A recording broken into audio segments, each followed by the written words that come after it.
Welcome into season one, episode one of the Crimson Flame podcast. And I just want to start out by thanking everyone for all the support, the encouragement, the enthusiasm for the podcast after I dropped the introductory episode. Um, it really means a lot to me, and it was good to see. It was encouraging to see that this is something that people will be interested in. So I'm excited to get this thing going. And since it was 2 weeks ago when I dropped, there's actually a lot of sports to catch you up on from the last 2 weeks since September 10th that Alabama women's athletics have been involved in. So we'll kind of just jump right in into the results from the last 2 weeks. So since the introductory episode, Alabama soccer has gone 3-1 with wins over Lipscomb at LSU and Texas at home. They lost to South Carolina in the SEC opener at home 2-1 in that Lipscomb game.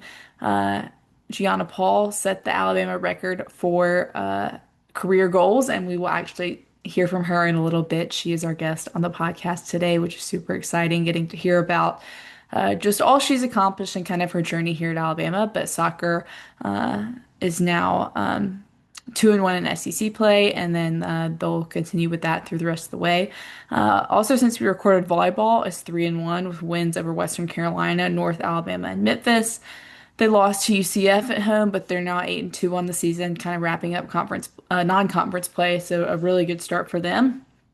Women's golf got off to a great start. They won their opening tournament at the Lady Paladin Invitational in Greenville, South Carolina. It was, if you kind of look at the field, you would think, based on who was there, it is a tournament that Alabama should win. But when you look at how wide the margin of victory is, it shows how well they performed. Alabama came in first place at 18 under par. Alabama had the top two individual players on the leaderboard. So Harriet Lockley came away with individual medalist honors.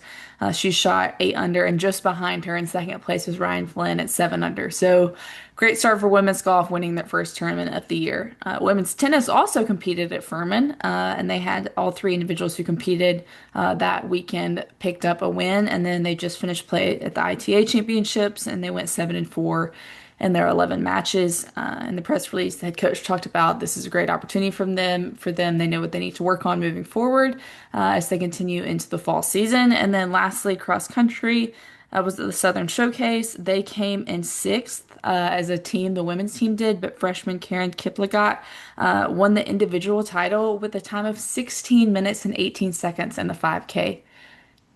I personally cannot relate to that at all. I will never be anywhere close to that, but she ran a whole 5K in 16 minutes, 18 seconds.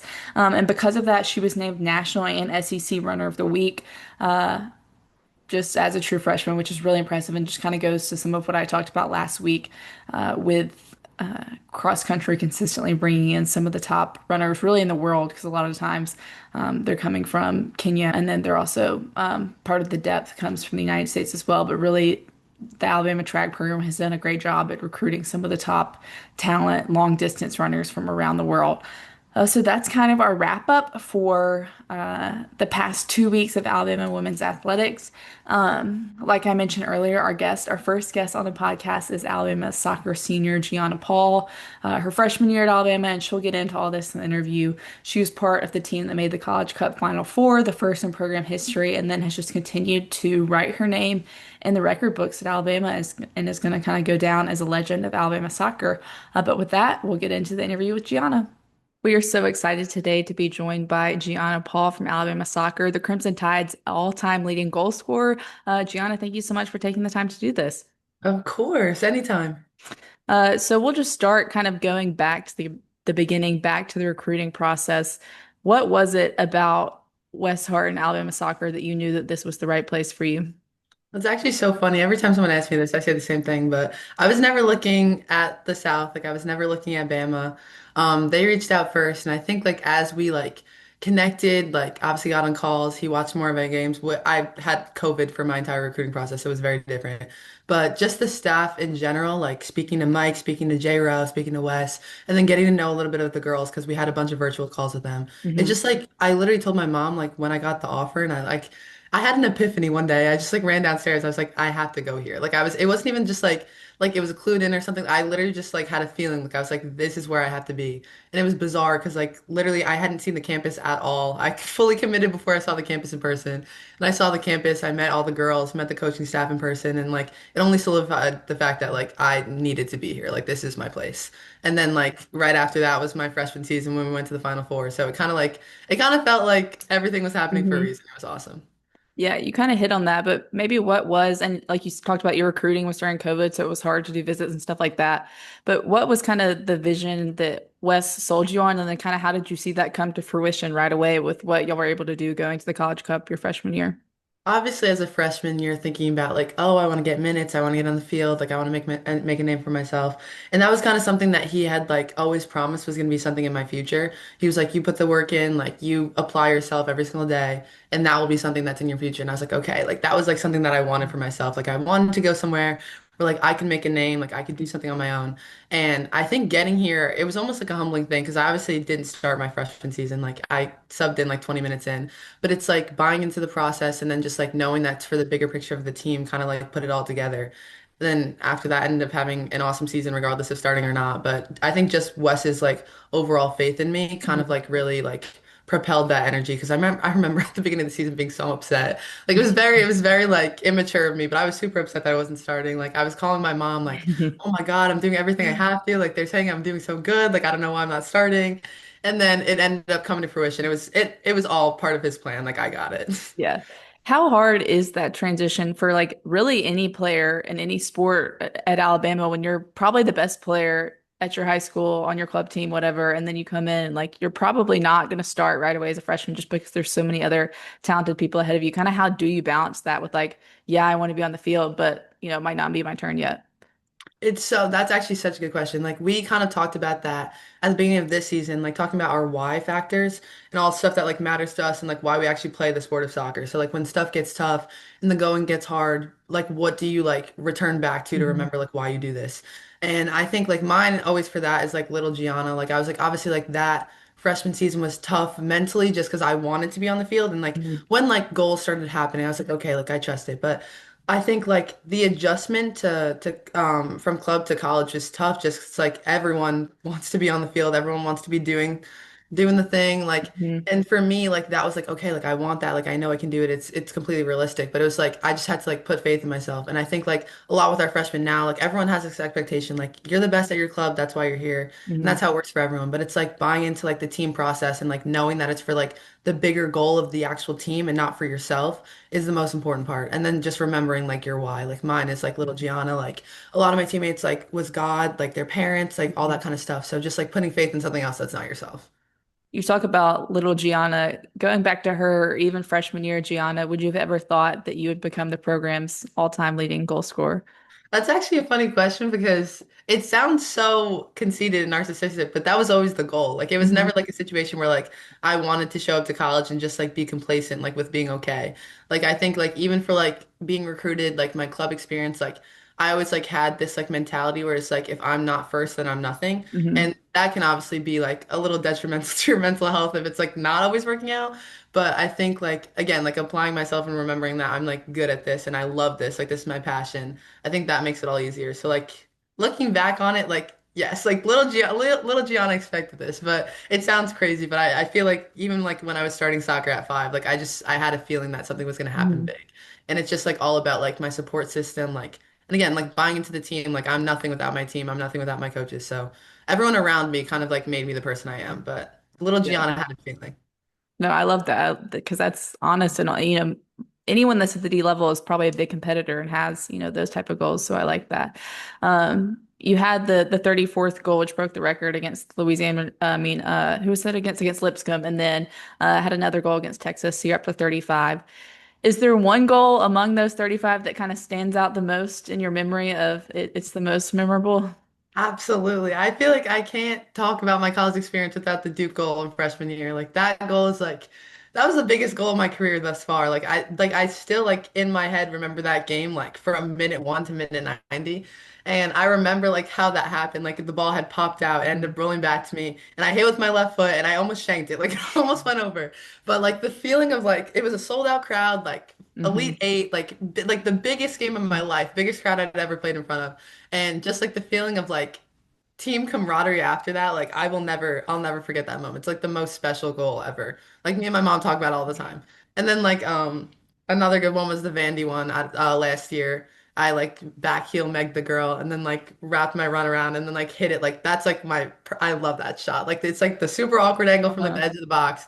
Like it was a cool shot. But the most important one is that Duke one. I love that one. Yeah, that's awesome. That's kind of crazy that you remember it all because I feel like a lot of times people say in those big games they kind of like black out and like can't Yeah. remember it. But I went back and was watching like highlights of that game because I remember you had scored, but I couldn't remember when it was. And yeah, it was cool seeing the highlights of that game and the crowd that there was people like on like down at the ends by the It goal. was crazy. It was Yeah. crazy. So just one more kind of question about the past, and then we'll move on to this season. But that 2022 season that made it to the College Cup, you talked about the Duke game, the Elite Eight game at home. Just what was so special about that team, and how were y'all kind of able to work together to accomplish that goal? It was definitely, I pride that entire season on the fact that we had some incredible, like hands down, like just strong, athletic, amazing leaders. Like we had, like, from the second I stepped onto campus, Riley Parker, Kat Rogers, Macy Clem, Hmm. Reina Reyes, love her, like just like awesome leaders who like had been there, had been through like the trials and the tribulations, and like were able to be like, okay, like this is our goal, this is what you're gonna do, this is how you're gonna help, and you're gonna be all out effort all the time. And like it was kind of like that mentality in practice, like every single day. It's like if practice is harder than the games are, then we're doing something right. Because it's like if we're going at it in practice, we're making each other better. Iron sharpens iron, all that kind of stuff. And like those leaders are kind of like the whole reason we made that whole run. Like Riley Parker is like still a mentor to me today. Like I think the girl's just incredible on and off the field, but she kind of like she just commanded respect. And I think like on and off the field, we were just like very bought in. It was kind of just like even when we went down on goals, like we knew we were gonna win the game. Like it was like we always like talked about afterwards. Like even if we lost, like I remember BYU, we went down 1-0. Like we knew we weren't gonna lose that game. Like it was like every single game we were like, we're gonna win. This is how we're gonna do it. And everyone on the field was like 100% effort, like all the time. So they were awesome. Is that stuff as you've transitioned into being an upperclassman that you've tried to emulate or learn from those leaders you had as a freshman as you kind of step into a bigger leadership role? Oh, definitely. I remember talking to Riley a little bit like after she had left and she was just like, when it's your turn for that to be your role, like she was like, I told her, I was like, if I'm half the leader she is, then I feel like I'm doing something right. But she has just been like such a light for me to follow. Like I'm like everything that she did on and off the field was just like something that I wanted to be. So like the more I can implement that with my team now, I think the better. And everyone has been so reciprocative of that. So they make it really easy. Yeah, that's awesome. So kind of moving into this season, y'all started SEC play now, 2-1 in SEC play, but going back to the non-conference schedule, just kind of the end of it, y'all had that tough road stretch. Obviously, I'm sure disappointed in the result at UNC, but then bounced back with the tie at Duke. Just kind of how was the team able to bounce back from that and then get a hard-earned result against Duke?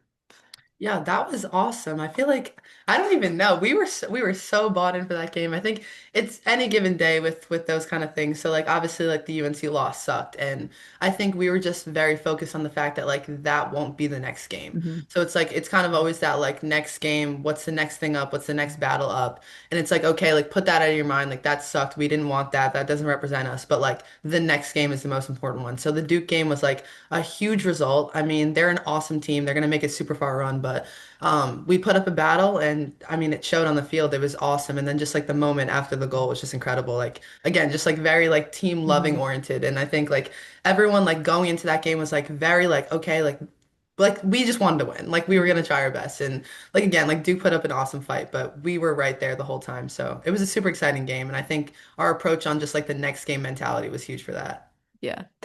Just kind of talk about the start to SEC play y'all have had and just kind of the keys moving forward in conference play, starting with Kentucky this Friday.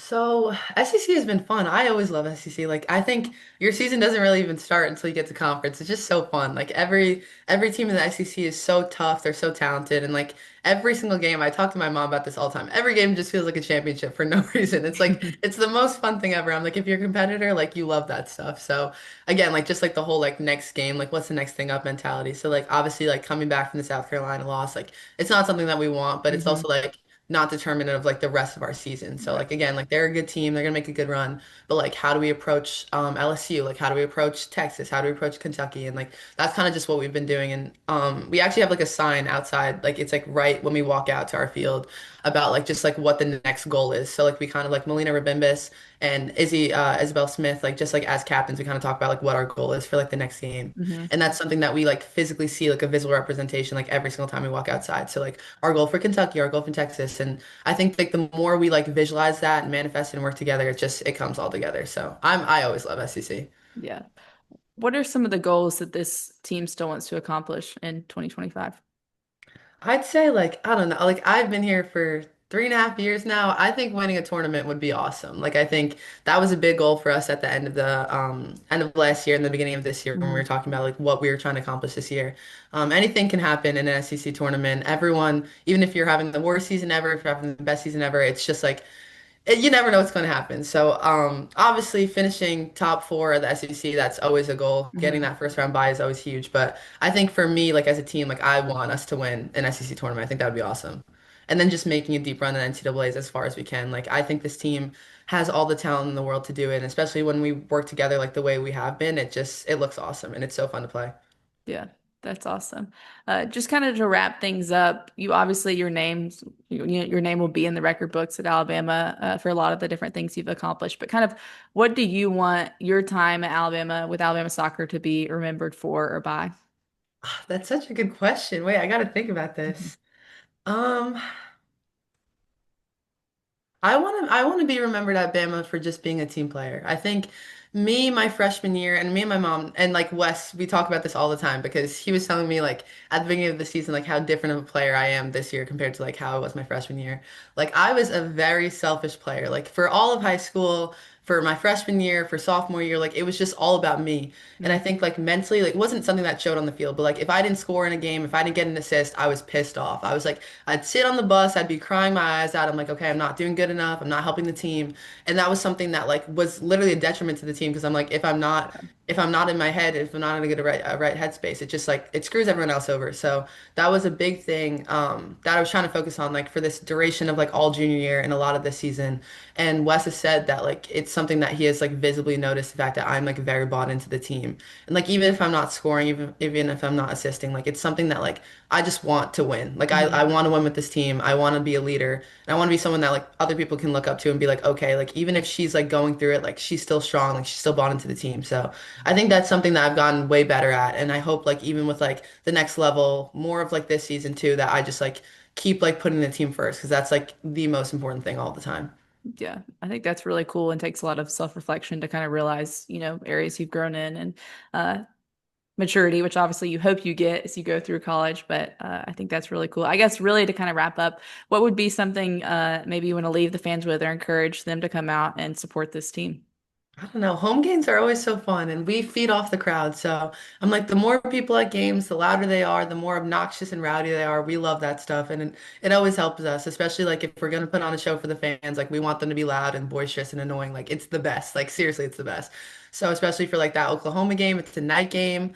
I think they have like the Crimson Chaos towel scar is just gonna be super fun, but we love when the fans come out. We love Tuscaloosa in general, so I'm like the more fans the better, and we feed off of it. So. Yeah, that's awesome.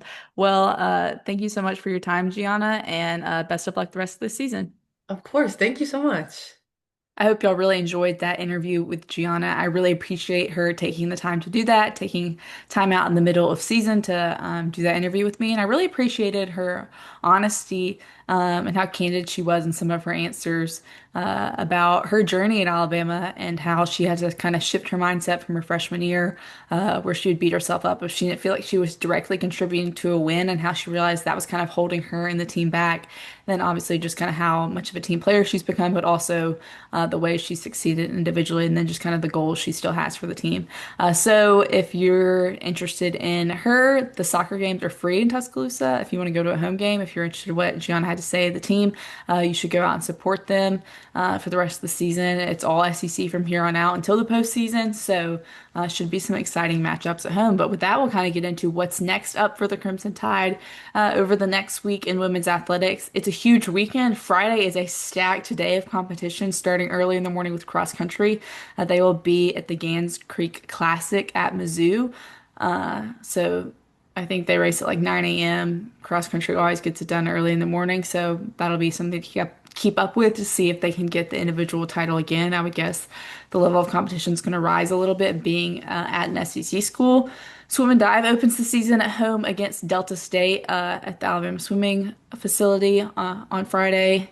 It's at 11 a.m. It's also free as far as I know. It always has been. And I don't know if this is still true. I'm pretty sure it is. But Alabama and Delta State used to be the first NCAA swimming meet of the season for anyone. It kind of kicked off the swimming. So if you want to go be a part of that, you can go do that on Friday on campus. Volleyball on Friday will be at Auburn at 6 p.m. So a rivalry game, and that will be on SEC Network, so you can watch it. And then soccer will be at Kentucky on Friday night at 6:30, like Gianna talked about, and that's on SEC Network Plus if you want to watch that. And then on Sunday, volleyball will be at number 19 Florida playing at noon. So they'll kind of continue their road swing as they start SEC play, and they're kind of in SEC play from here on out. So there's lots of exciting things to keep up with this weekend. Obviously, football has a huge matchup at Georgia, which I will be in Athens this weekend covering the game. But there's lots of other stuff to keep you entertained this weekend. So yeah, lots of options around campus or on the remote or on your streaming device to keep up with the Crimson Tide over this next week. But I really appreciate, like I said at the beginning, y'all's support and encouragement. And let me know what you think about the show. I welcome feedback. If you have any guests that you want to be on, if you think would be good, let me know, and I'll see what I can do. We have some exciting guests coming in the next couple weeks. But I just really appreciate you watching, listening, wherever you're watching, you're listening from, and hope you'll tune in next week.